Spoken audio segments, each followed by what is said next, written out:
Hey, what's up, people? Welcome back to PX Bold, the new podcast here in PX Sports. I'm Max Barrera and my homie Oscar Mesa right here. What's up, everyone? Yes, welcome back to another episode of PX Vote. We have a super special guest here with us today. Good friend of mine, JP, that goes as BOOMFOREST. How you doing? Good to see you, man. Thanks. Producer, and he have all kind of things that you can imagine, like mezcal, like studio. He produces Amazing musician too, music and singer. Yeah, He's a full package over You here. guys. nice. Jean Paul in the house. So, Papichi,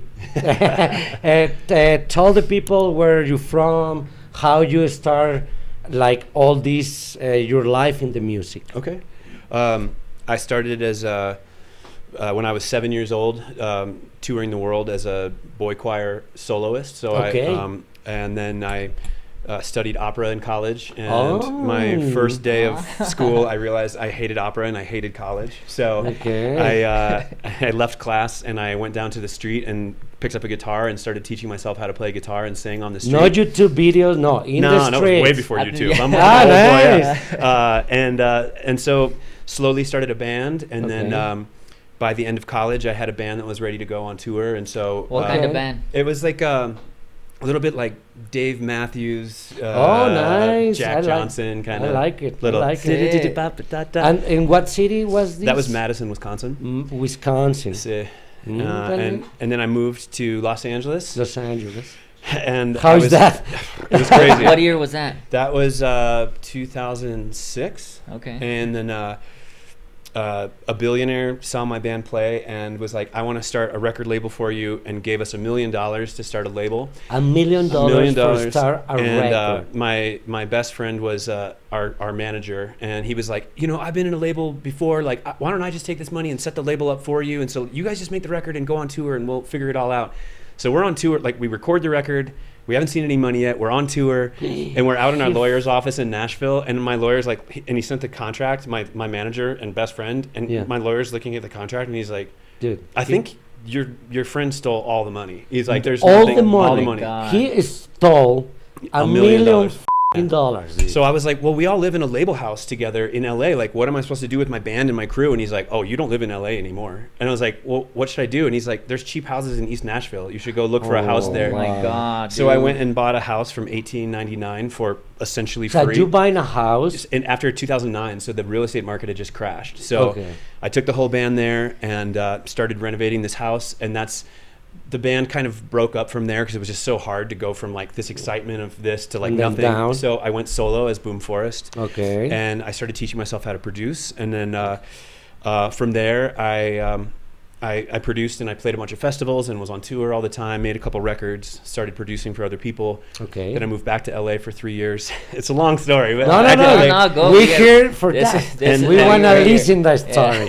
And so, I realized in Nashville that it's a really beautiful scene, but I'm indie electronic, and Nashville is built for like the Casey Musgraves of the world. So it's like I realized I had climbed to the top of the mountain that was available there, and if I stayed, I was just going to stagnate. Yeah. So I was like, all right, I'm going to go to LA to like be with the best artists, like see how the real producers are doing it. So I was just kind of like considering it my like time to level up weight class. So I was in LA for like 3 years during the pandemic, and that was when I... What part of LA? Hollywood? It was in Silver Lake. Silver Lake. Okay, nice. And yeah, exactly.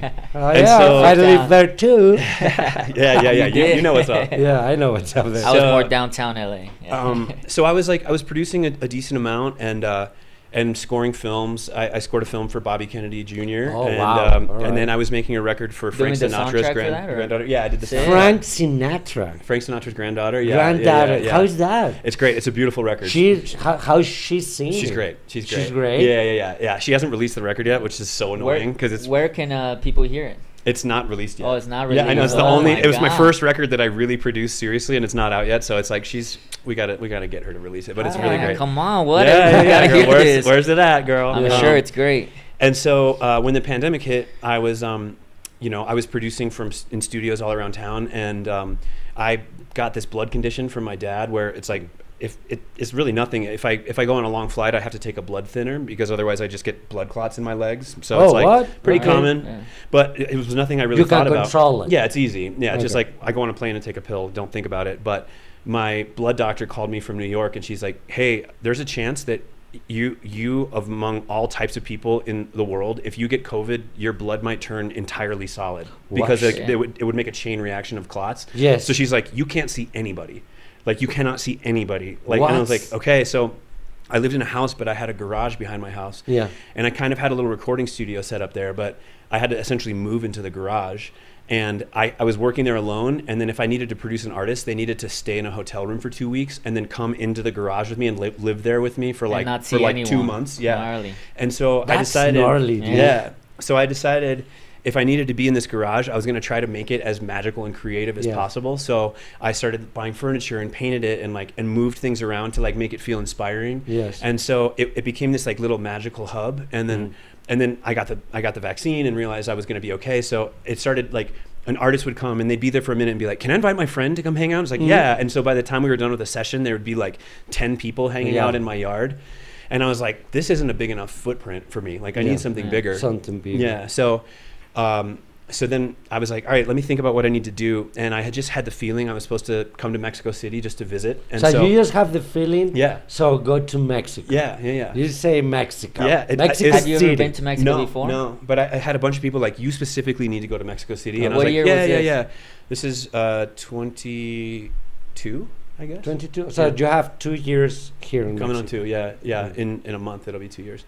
So I was just your first time here, and then and so I was here for like 2 days, and someone met me out at a club, and they were like, "Hey, there's this birthday party tonight. You should come out to it." Yeah. And I was like, "All right." So they gave me the address, and I went to a birthday party on this rooftop, and they're like, "Yeah, it used to be the Sony Studios building," and it was this like beautiful space, but it was kind of like worn down, and there was some cool stuff about it, but it was full of garbage and broken instruments and everything. And I wish I would have seen it before. Yeah. Like, wow. Okay, guys. Okay, people, listen. These guys have one of the best studios, music studios in Mexico. The name is Casa de Copas. You Google it, and you find out what amazing place he have. If you want a producer, if you want to make your music sounds good, this is the guy. Yep. This is the guy. You told me you're producing right now something for Randy. Yeah. The guy, the Molotov, the drummer of Molotov. He's working. You're working with him, no? Yeah, I'm working on his solo record. Solo record. Yeah. He's working in a solo. Yeah. Okay. It's incredible, man. Is it done?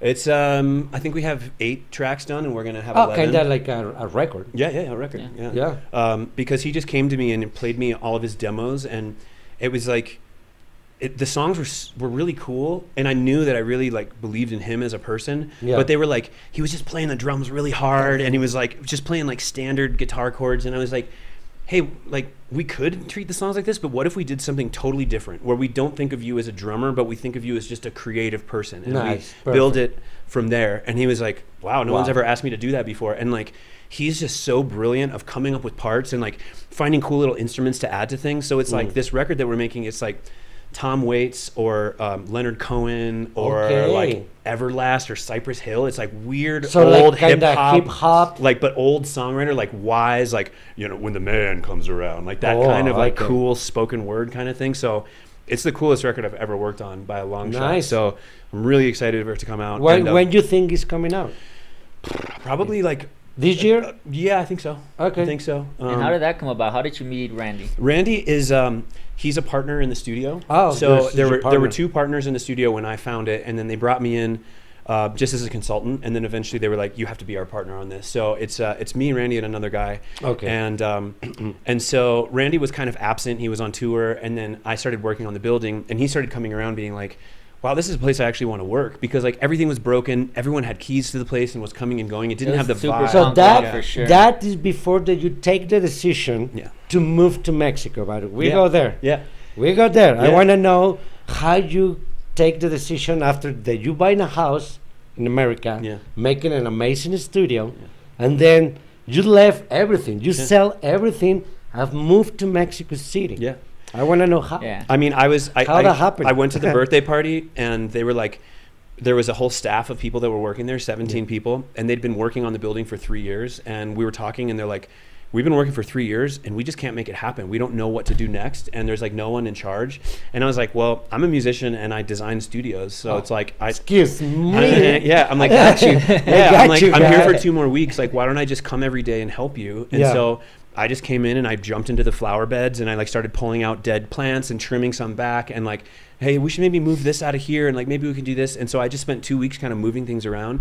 And when it was near done, they had me come out, and the 2 partners met with me, and they're like, hey, is there any chance you can stay here and keep working on this? And I was like, done. Hell so yeah. I just called my friends in LA, and I was like, hey, we got to cancel all these records that I need to produce, and like, I'm just moving here. I'll come back and get my bags like in a couple weeks, but I'm just here. So I just like got a place and just started working. And I saw that you brought some like wood also from like your hometown, or like tell What? us about that. Yeah, like you bring right? the wood like, from your from house? the studio, or I had a door I had or something like that. I had yeah, there's a bunch of like vintage stuff from my life. Like, you know, everywhere I go, I if a piece speaks to me, I keep it and I hold on to it like an artifact. And so I've been slowly bringing those pieces down from LA, and then I had one of my homies from Wisconsin is like a really beautiful woodworker, and he had made this bus, and on the inside was all like curved cherry wood and like beautifully lit. And I needed to build a bookshelf in Studio A. Okay. And I was like, I don't know. And so I just sent up an Instagram message. I was like, hey, I need a very serious woodworker. Does anybody know one? And he hit me up, and he's like, I'm willing to come down and work. So I flew him down.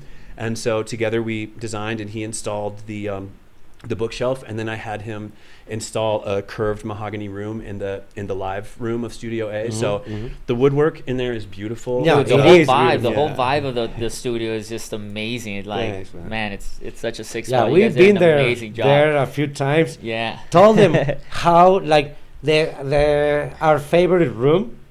They look like a Barbarella movie. You know Yeah, he's talking about the curve. the curve. Yeah. Oof. Man, how many studios is in the place? It's like a 6, 7. We have 3 A-class studios. So Hey, those would okay. be like those would be like Abbey Road size studios, Okay. like a big room and a control room. And then we have like probably 5 to 6 more spaces that are smaller production studios. Yeah.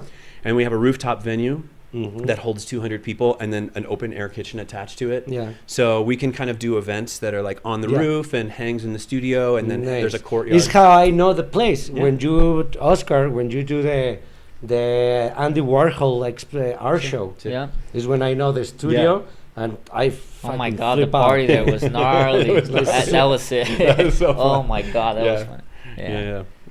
Yeah, so our first public event was a Warhol art show. So that was And I know right now you have some artists in the studio. No, you're working with some artists. Tell me or explain me how work when the artists come into Mexico. How do you take care of them, or how is the? But I know you guys, Taylor and you, take care really well to the artists. Yeah. No? So you have like kind of like a minute by minute with the artist, like Yeah, well, how does it work there? How Yeah. can someone record there with you guys? Well, it's, you know, if someone's local, obviously they can just hire us and they can come from home or whatever. But like for a lot of it, it's been artists coming from around the world to Yeah. stay. So we have like really beautiful places that we can put the artists up in. Okay. And then same thing I kind of did with my studio in LA. When you're making a record with me, Yeah. I kind of fold you into my life for the recording process. So it's Okay. like we'll eat our meals together. We'll meditate together in the morning. Okay. We're working on the songs together, and then, you know, at the end of the night, we'll have a mezcal and like listen to the tracks and just like relax, and then we go to bed and we start it all over again. So it's this like never-ending kind of like flow situation, and then by the end of, you know, the week or two or sometimes month, then we sit back and the record's finished, and it's like my hope is that this can be more than a recording studio. The same thing with all Randy. the experience. That I want it to be a transformation for the artist. I want them to find out who they can be and to like experiment with new things and like find a new direction or a new sound that they already were, and I just help them kind of uncover it, you know. Damn, that's sick. This guy he's the man. This guy is the man, dude. Like, and we've seen if him you in want to action make too. music, make with him. Honestly, like Casa de Copas, the best fucking studio in Mexico City. A song that was recorded there already won like a Grammy, right? Or that was Randy's Randy? Grammy. Yeah. Yeah. So they I think Molotov recorded some of their tracks off their last record there, and that just won the rock album of the year at the Latin Grammy. Oh, So, wow. Yeah, so we got 1 Grammy on the shelf. Yeah. Congratulations. Hopefully more coming. Yeah, you guys gotta check it out. Something for sure. good you're doing. Thank you. You know, thank something you. good. Well, we're Like- all doing it. You know, it's like the thing that I'm the most excited about at the studio is it's called Casa de Copas because it's like a temple to the House of Cups, the creative suit of the tarot. Okay. And so it is a recording studio, but the place itself is like a temple and a safe haven to all creative people that can come there and bring their creative expression and anything they have. Like, you know, you're gonna do your We're tattoo gonna do pop-up. something in Casa de Copas. Yeah. Let me talk about it. We've got a ton of projects. We go Oh, to yeah, you do can talk about the pop-up, yeah. tattoo parties, a bazaar tattoo in Casa de Copas, 3 days a month. You go to find music, tattoos, good food, and Casa de Copas mezcal. But Casa de Copas have a mezcal. Oh yeah. We collaborated on a mezcal. Yeah. That was like our first collab, first of many, I'm sure. Yeah. But Slowly but surely, it's coming along for yeah. sure. You know. Where come from the mezcal? Oaxaca? Yes, from Oaxaca, Ah, the best place. Yeah. The best it's, place. It's really good, and you know, we're making it more like an exclusive style. You know, Nice. mezcal, not like mass producing thousands and thousands of bottles. You know, the last one I think we made 200 of them. Yep. Yeah, everyone, you know. And you guys told me they changed now all the art. Yeah, on the so bottle. it was like a limited edition for the Warhol show that we made the original Yeah. 200 bottles, and we had Oscar paint like all the A bottles few? by hand so that they all kind of seemed like really nice and exclusive. But we're working on a redesign right now for the rollout. So and we'll have them in bars and restaurants all around Mexico City to start, and then. I've got some bars going. We've got bars going in Los Angeles, Atlanta, and Paris that are going to carry wow. it. So it's just going to be like very exclusive places that you can find it. But it's I love mezcal, and it's the best mezcal. It I've was ever just had. an excuse to have a bunch of mezcal Yeah, in the studio, so that it never runs out. You're just there, like. No, honestly, I already go to 2-3 parties in Casa de Copas. Yeah. Amazing, man. Yeah. But it's so classic. You know, beautiful people, beautiful music. The it's vibe, not like the like lighting, good everything. wine, Oh my good God. food. It's like really good, man. Like honestly, where is Casa de Copas? So the people, Where is it? Where It's is in Narvarte, just south of Condesa in Mexico City. And you guys have Instagram, Yep. a website. casadecopas.com, and then the Instagram is Casa de Copas MX. Okay. So check us out and just reach out to us and let us know what your creative dreams are and if there's any way that we can make it happen. We're a recording studio first and foremost, but if you have a dream and you think that we can help you make it happen, reach out to us and we'll see if we can. Sick. I want to know what you think of the music scene here in Mexico City. Ah. You know, because I mean, a lot of people are calling Mexico City like the new Berlin. Yeah. Of, you know, how Berlin was back in, like 10 years ago of like, the dope underground parties. So like, from what you've seen, what do you think, Mexico has to offer? I think that there's incredible talent in Mexico City, like some of the best musicians that I've ever seen and some of the best audiences I've ever seen. Yeah, They're like, we are good they fans. listen and they love it, and it creates this like loving group environment, Yeah.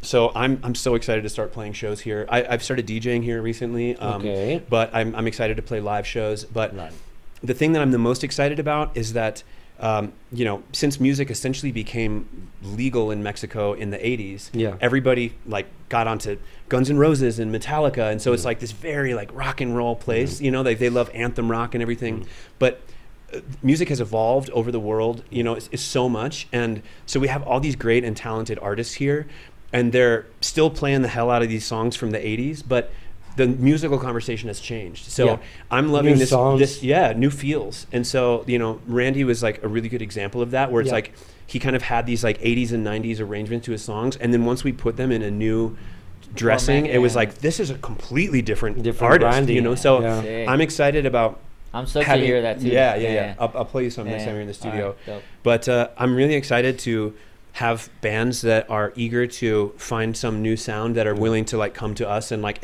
and shed their skin and be something totally new. So no, and I see you with you when I go to the studio and was Randy there and you producer, you clean everything perfect, man. Thank you, man. Like honestly, like it's like a musician with the music, man. Like you know how to vocalize, you know how to everything. Like dude, he's so good. Like how to hype up certain parts of their voice, like like he helped Danny Way. Yeah. You know, but we had Danny in the studio. Yeah, no, but look, we are skaters trying to be musicians. Yeah. And we know our musicians. Yeah. We play music, but we know our good musicians. And he do a really good job with Danny, no? Like clean the sounds. Yeah. Like I mean, you know, learning music in the classical world and then studying opera, they kept trying to get me to sing in this way that was like, no, it's very like it's like this and blah blah blah blah, and I was like, this doesn't feel good, you know. And I was like, I refused to learn that method of singing. And when I was living in Nashville, my best friend that lived there, his name was Mickey Echo. He wrote this song "Stay" with Rihanna. Oh wow! And so he's got one of the best voices I've ever heard, and we were just really good friends. And one night we'd been drinking all night, and we were sitting together on my roof, and he's like, "Man, why do you sing like that?" And I was like what? And he's like, "I don't know, man. You got this like '90s thing going on." And I was like, "I don't know." And he was like, "Let me show you how to sing." And he showed me this different method of like activating my voice, and it's like he just showed me one little thing that like snapped my brain open, and it sent me all the way down this path of finding my natural voice. So in the studio, one of the main parts of the process is I work with the artist. I show them that technique, and they find their own voice immediately within 5 minutes. It's like, so eventually, like one of the things I'd like to do, I don't have any time, but I'm going to teach vocal classes at Casa. In sort of the same style as yoga. So like a group of 30 people can learn how to sing this way together and hear each other and be collectively. But it's like in a yoga style. We won't be doing yoga as we do it, but it's like, but it really is like. Bring your yoga mat. Bring your yoga. But it's it really is activating muscles inside of your skull and like inside of different parts of your head that you've never used before. So it's like yoga in the way that when you're in certain positions, you have to like activate different muscles to get in the correct position. So. I think of it as vocal yoga because I'm teaching them how to lift their soft palate and learn to like roll the sound over their bottom teeth. So it's like it is like a muscle exercise. So that's why it's nice to teach it in class format so people can hear each other practicing and like learn from each other as they go. Find your own voice. Exactly. That is super important. Yeah, I mean, like singing is just like another level of like, you know, amazingness. Like you touch people's soul with singing. You know, like for me, I think it's like one of the most you know, amazing fucking special talents, you know, like I because you would love to learn how to sing. When I would say 99% of people, since they don't want to sing incorrectly, they're singing from their neck, and you can see them tighten this up, and they're like, "Hi, how you doing?"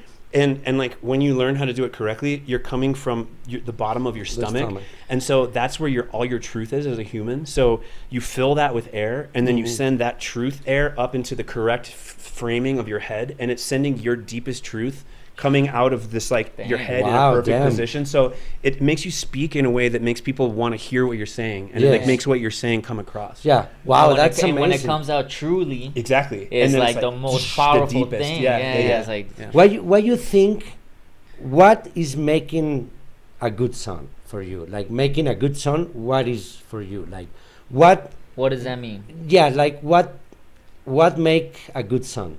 What make a good song? The voice, the guitar, or the combination of everything? Like, what for you is to make it a good song? When I sit with an artist and decide what to work on, I listen. I say every single thing that you've recorded, I want to hear it. I want to listen through it.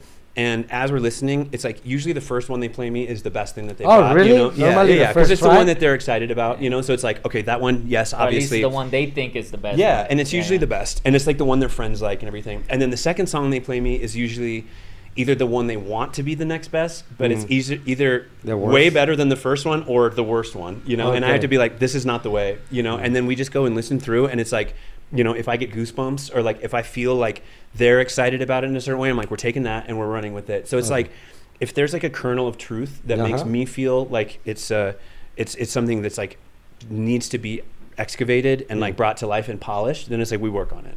And so far, I've never made a recording with an artist where we've gone back and be like, I wish I hadn't done that. You know, it's like it's like every single thing we've pulled has been like stuff that I'm that happy you're that we really made. sure that you like it, that is right. Yeah. Amazing, Papiche. Sick. Makes me want to get in the studio now. Yeah, let's go, I'm gonna take your yoga singing class for sure. We should take classes. ¿Qué tal? We have f***ing Oprah inside us. Like, there's no wake up yet. It will be. Okay, increíble, amazing, dude. Like, so you guys, please, I'm going to repeat you, looking for Casa de Copas. Really is amazing studio, music studio. One of the best artists is running that place. So please looking for them in all the social media. No? Yeah. And you're gonna hear a lot of dope music produced, you know, that's gonna come out of there. So, you know. Yeah. Thank you so much for having me, guys. This has been great. Thanks for being here, man. Fuck. No, please. And it's not. Look, I'm going to like make you like. We go to your place. Yeah. And we're going to make like a capsule or una cápsula for PX Sports about Casa de Copas. But honestly, it's beautiful. And I know you have one.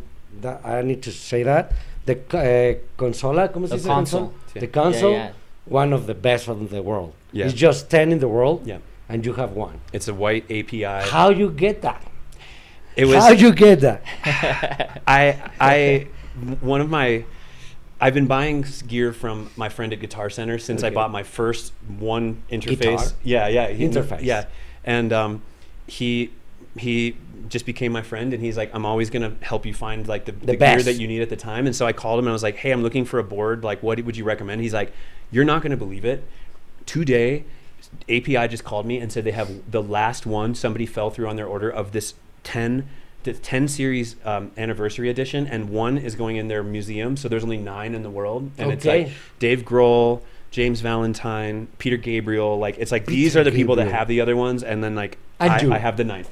So it's in Studio A, and it's gorgeous. It's beautiful. It's white. It's like what make that special? The console. sound, the console. What I mean, special? Yeah, it's API is like the classic console. It's pretty clean, but it's got beautiful drives, and the EQs are they just it's hard to explain. It's buttery EQs, you know, that I like how you feel it. It's like, dude, you can make anything sound exactly how you want it to, like with such precision. So and you know, the room itself, it was where Tina Turner worked in the 70s. So she made her best records in that exact room. So it's like it has that ghost of one of the most historic rooms in the world. You know, it's just like you can feel the history there, and that's like an amazing part of getting to work. No, the big studio, actually, the big studio of Casa de Copas, it's like a gallery, man. Like, yeah, I mean, the guitars that he has there, he's like doesn't bring them down just for anyone. No, you have guitars from the 50s. Oh, no? Yeah, 50s for like amazing. You have a beautiful piano, like. Yeah. It's amazing. Soon we'll go there and film something so that everyone can see, you know, how beautiful this place is. For sure. Perfect. I'm looking forward to having you. And how you start like producing? I didn't have any money, and I had a lot of songs that I'd recorded as demos, and I was like, well, I can't afford to go into a studio, but I need these to happen. So I was just like sat down. Actually, right before that, I had just bought my first MacBook, and it came preloaded with GarageBand, and I was like, I really want to learn how to use GarageBand, but I need a project that is going to allow me to just be working in here for a bunch of hours to make it fun. So I was sitting in a kitchen in Michigan, on a lake in Michigan, and all my friends were swimming in the lake, and I decided to recreate Black Swan by Tom York, but only using things I could find in my kitchen. So I would like play a turkey baster on a toaster, and then I'd tweak it until it sounded like a snare. And so I recreated the whole song like that, and then I made this video out of like 65,000 frames of just still photographs. I recreated the video with that. And so that was like my first thing that I ever recorded myself. And so that's like kind of my style as a producer is I take usually my voice or some sound that's pretty close to what I want, and I shape it until it sounds exactly how I want it to sound in the arrangement. Man, he's a beast. He's a beast, man. He's a beast. He's a beast. So amazing. Really, really thank you, man. Like I've been learning so much now. I know, damn. I've been learning so much, and I'm going to tell them, and this month or the next month we got to have a tattoo party in Casa de Copas. Yes. So you guys don't lose that, please. Yep. No? And if you want a producer, or if you want to produce your music, if you're a musician and you really want to sound good, this is the guy. Okay, honestly. Yeah. Thank you. Yeah. Thank you. And we got to talk a little bit where you think the new mezcal coming out. Maybe 3 months. Maybe early next year. Nice. Let's say January of 25. Yeah. January of 25. Yeah. We can do it. We can do it. The bottle's gonna be sick. We Yeah, can do it. gotta think of all the things with another trip. Yeah, we can do it. We just gotta sit down and do it, you know? Yeah. No, and I can imagine the process of producing music with different musicians. It's weird. No, weird. It's hard. Like I'm pretty sure you find the best of each musician, and you learn too. No, it's like a win-win for everyone. It's pretty obvious. As you're making the music together, I work in the room with the bands as they're recording because it's like I can feel their energy and I can hear little ideas that like maybe someone's practicing the loud guitar part, but someone over here is playing a really cool rhythm on something really quietly because they're not sure if it's great, and I'm like, what's that? What's that? Get that on the mic right now. You keep practicing. Go get that on the mic. So I can feel in the room when someone has the idea that needs to come to life, and I'm like, this needs to come right now. So it's really. I've never been in a recording situation where it's felt like we're not fully flowing the entire time. We're never stopping like, what should come next? It's just like one great idea after the next because the artist always has the great idea in their heart. They just don't know when to say like, I have this idea. So they need me to like feel when they have the idea and be like, it's time, you have it, let's go. You know? Because then you're like your own worst critic and you're like, you know. No, and normally it's amazing. Normally jamming, when you jamming, we expect nothing. It's when come from like the best fucking rips or it's amazing. When you're making music, they did a brain scan and they put sensors on the brain of like some of the best pianists in the world, and they would sit down and both sides of your brain is functioning throughout the day, and then these pianists would start like improvising. And as they would get going, their logical side of their brain went completely black, and their creative side of their brain like lit way up. And because and then they would say like, "What key do you think you're in? What speed is that? Could you shift keys?" They would ask the pianist to start thinking about what they were playing, and it would shift their logical brain back on, and the playing would fall apart. So I tell my artists like, we're going to get into that mode of your brain, of both of our brains, and we are not allowing the editor brain to come in for the entire creative process of this. We get every single idea that sounds great, and then when it's time to edit it, there's no more creative brain allowed. Then we go into full-on listening, putting things where they need to be, and then we're done. It's like a two-stage process, and the two stages of your brain aren't invited to the other process. So if someone's like in the creative flow and they're like, this is stupid, I should do something different, I'm like, that's the editor, and he's not invited. So stay creative and stay positive and let's do it. So we should use that technique skating for sure. I think honestly, we do that definitely without even thinking about it a lot of the time. Once it's like in the air, you know, like once you're doing a trick and then in that half a second you think about something like, can I do it or not? Then boom, it's over. It like stops, you know. I've never seen you skate, but I was saying on the walk over that like, I mean, you've all probably seen him skate, but like, is one of the most beautiful artists in the world, and like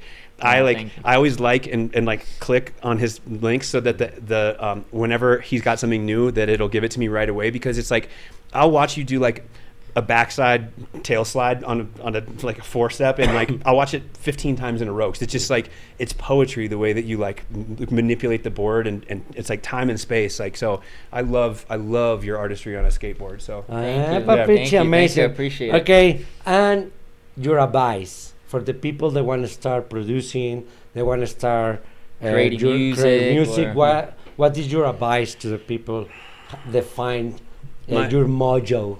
My advice, if you're a creative that doesn't feel the call to be a producer, it's to go farther than you think you normally would. Like, don't start small. The extra. Put yourself into a position of the type of artist you would want to be, and figure out any way you can to like put the money together to like put yourself farther than you've ever gone before, because you will grow in to fill that void. Like, you will rise to the occasion of what you think you can be. I've never seen an artist take a chance on themselves and not rise to the occasion and become as good as they allow themselves to be. Okay. So trust yourself and take a bet on yourself as an artist. And if you're a producer, and if you think you want to get into recording, and you're about to buy gear, do not spend money on $100 interface. Yeah. You go spend $500 on the interface that seems a little bit beyond you, and you work and grow into that new piece of gear. And once you know that well, then you get yourself another gear that's way beyond you, and you grow into that. And you keep on betting on yourself and encouraging yourself to go farther than you have before, and like growing into that new place. And you like pull yourself like along that way. Amazing. That was sick. Oh yeah. Thank you so Awesome. much, GP. Honestly, it's a pleasure have you here with Oscar and me, and I'm pretty sure we got to do a second program.